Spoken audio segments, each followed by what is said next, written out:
Well, let's get you into the realm of the waterways this morning.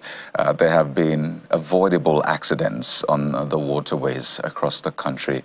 Is it in Niger, in Lagos, in Jigawa, in other parts of the country, and particularly the one that happened in Niger State last month, got a lot of people concerned, seeing images of, well, the passengers on the boat before the eventual mishap, seeing hundreds of people overcrowded on a boat without life jackets. Well, the president put out a statement asking that investigation be done by NIWA. And for a lot of people, they heard the agency NIWA and they thought, oh, wait a minute.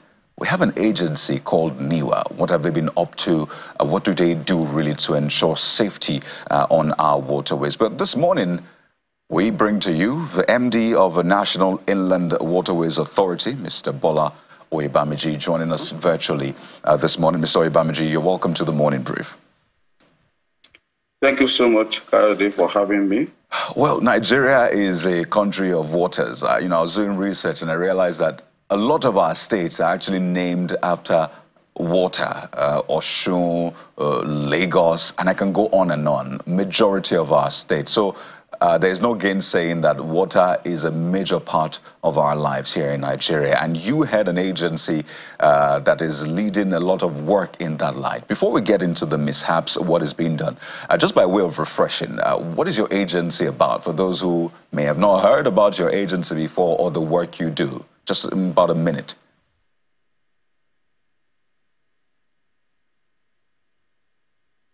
Go ahead, Mr. Oyebamiji. Thank you so much. Well, National Inland Waterways is an authority, is an agency under the Ministry of Marine and Blue Economy. And this agency, by its act, is to regulate waterways in Nigeria. That's why we call it inland waterways. That's the local waterways within the country. And we have about almost 26 states that have navigable waters in Nigeria. So our major role is to regulate, to make sure that we make all our waterways navigable for the transporters. Right. So getting a sense of that background is important for the conversation, such that people can also be a part of this conversation. So let's get into the mishaps we've had. I've listed quite a number of them, leading to the deaths of scores of Nigerians. A lot of them avoidable, actually, I should say, avoidable deaths. But the latest one, well, the one before the one in Lagos, that's the one in Niger, the president released a statement, asked NIWA to investigate and ensure that this does not happen again. What have you found to be the major cause of these boat mishaps? And when I say major cause, the reason people flout regulations, is it lack of manpower to ensure that these rules, regulations are enforced? Right, overcrowding, use of life jackets and the rest. So is it lack of manpower, lack of proper coordination? What exactly is responsible for it on your end, on the one hand, and what has been done to ensure that these things don't happen again on the other? Thank you, Kayode. Majorly and naturally, mishaps happens in waterways by human errors, majorly. Sometimes by mechanical, and again, sometimes by weather conditions. The one that happens in Niger recently, that was on October 1st, one we can say that it's a combination of human errors and the boat operators not adhere strictly to the code of our transportations.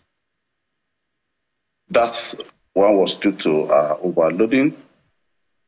A boat that is meant to carry just between 30 and 50, carried about 150 passengers.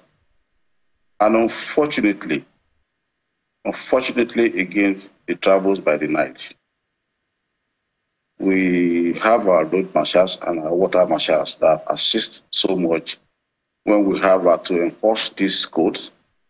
And we have a team, an emergency teams that whenever mishaps happen or accident on waters happen, they quickly intervene. And when we, at least anytime we heard of such, our marshals is available to assist.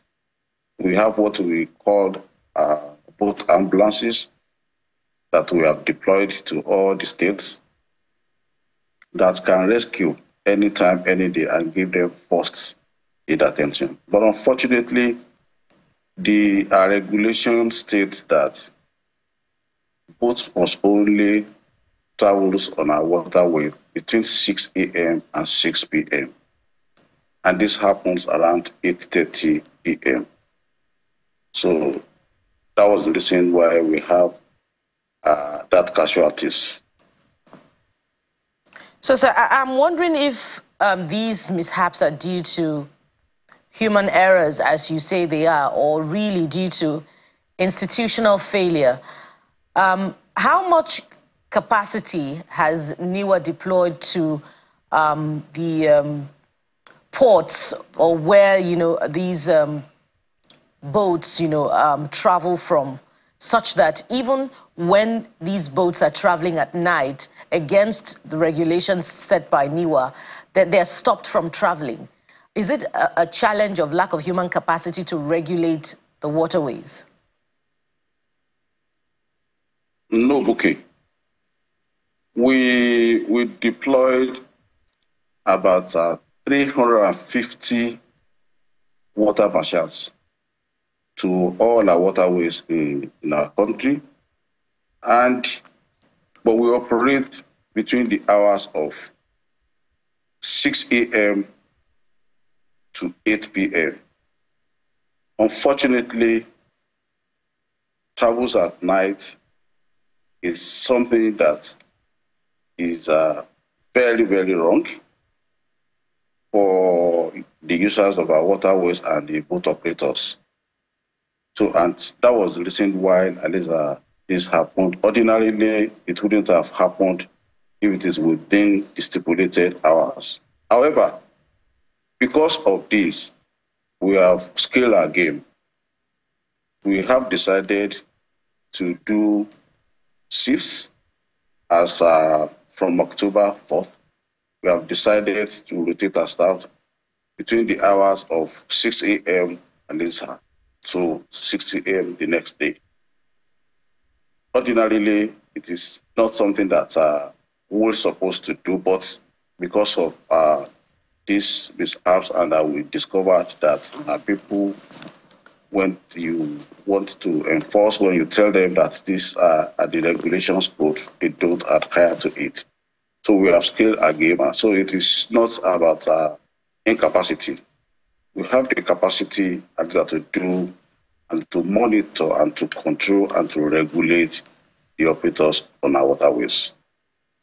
But shouldn't the authority even be deploying surveillance at night to check, some transporters flouting these regulations? And I say this because the boat mishap that occurred in Kwara State last year, June, was also said to be traveling at night. So some lessons ought to have been learned. And besides that, sir, there are also reports that these boats are not that they're not okay for travel on the waterways. The boats that was traveling on the Kwara waterways last year was split into two before it capsized. And this one that happened in Niger State, according to reports, it was not water-worthy, for want of better description. So isn't your regulation, to the extent that it stops these transporters who obviously do not have the professional wherewithal to embark on these service, to stop them from even practicing in the first place? Well, these boats, we carry out regular maintenance on these boats. We have checks once in a year, and these boats They are not so bad to that extent. They are wooden boats. However, that's what is common in Nigeria. We are just trying as much as possible to deploy fiber boats to replace this, but it has to be gradual. However, I won't agree that the boats are not serviceable. They are good boats, at least to some extent. The major problem was the overloading. And the one you mentioned in Kwara State last year was carrying about almost 200 passengers without even wearing life jackets. And that was around 2 a.m. So, but just like I said earlier on, we have scaled our game since we now discovered that the boat operators most time did not adhere to these operational boats. We have decided to run 24-hour services now so that we can prevent this ugly occurrence. Thank you. So speak to us about how these boats even got licensed in the first place, because that's another part of this conversation that is important to have. Who gave them licenses to ply that area? If some of these boats are not water-worthy, as it can be described, how did they get licensed? In some parts, we hear that there are only 2 boats plying a certain route. One of the cases, I think in August, where nearly 30 farmers on their way to their rice fields drowned after their overloaded boat sank in the Doi River in Sokoto State. It's been said that there's so much passengers, 900, but there are only 2 boats. So they are left with the option, sadly, of crowding themselves into one boat just so they can get to where they are going. So who licenses these boats? That should be your agency. So how do these boats even find their way to the waterways? We do license all boats that goes on our waterways, and this has a process. The process is when you acquire a boat, you are applied to NIWA, and after applying to NIWA, the boat operators will undergo training, will certify the boat operators that they can navigate through our waters, and after that, we look at the boat, we examine the boat, and we give it, we issue certificate, that's give it a clean bill of sale. And immediately we do that, that boat can go into our water, and is to travel to wherever it wants to. And there is a maintenance check every 6 months. The boat has to come to our yard, to our dockyard. We look at it again, we examine it again, and we issued license and we chartered it. That's the way we do. So we do license the boats. Most time, occasionally, we have some of them that are not licensed. But that's why we have a surveillance. We have a surveillance that go on our waterways to be sure that all these boats that are not licensed are impounded. So for those places where we saw the mishaps, were those boats involved in mishaps, were they licensed by NIWA? Sure, they are licensed. So the ones that are said to be not water-worthy were also licensed by NIWA? Yes, there wasn't anyone that was not water-worthy. I think the major problem of that mishap was overloading and travel at night. That was the major cause of that accident. So, ordinarily, of course, that boat was okay, but a boat that was to carry between 30 and 40 that now carries 200 passengers. So that was what really happened. It was overloading. It wasn't as if the boat is not good to navigate. It was okay to navigate, but overloading created that bigger problems for us. You know, sir, I wonder if this overloading problem is away from the scrutiny of NIWA only when they travel at night. I wonder if they flout this particular bit of the regulation during daytime as well, so that NIWA can be on the trail of the operators who do this. But as you reflect on that, sir, I'd like you to speak to this, contention or bickering, as you may call it, between the federal and state governments over whose jurisdiction it is, to manage the waterways. Is there still one, and is that the reason that we find that perhaps in other states of the Federation, there is very little intervention in water transport, as we see in Lagos, that has a Lagos State Water Authority that manages transportation on the waterways? And what is the current arrangement, by the way, between that agency and the federal government in managing the waterways within its jurisdiction in Lagos State? Does Lagos State collect taxes from the operators who ply the waterways?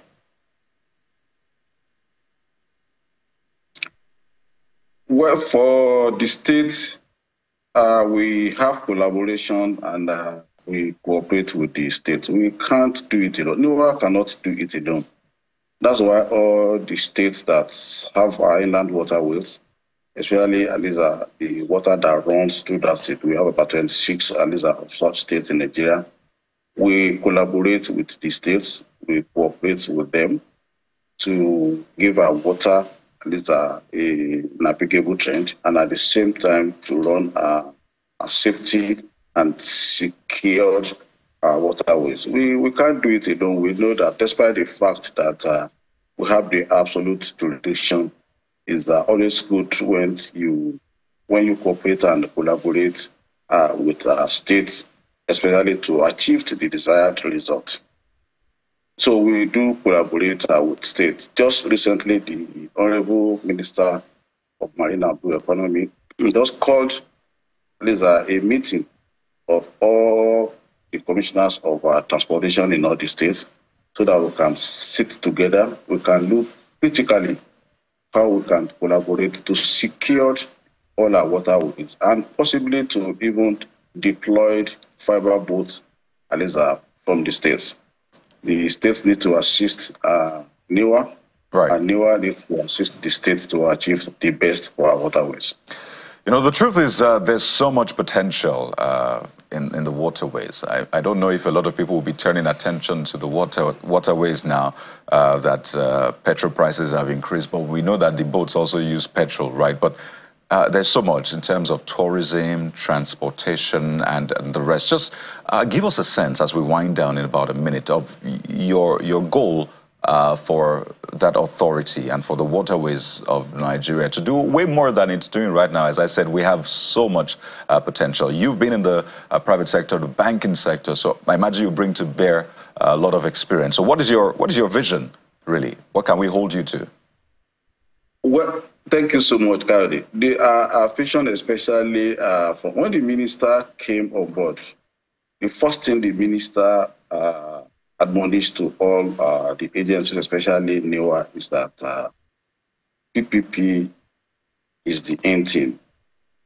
That we need to partner with the private enterprise so that we can efficiently and effectively deliver the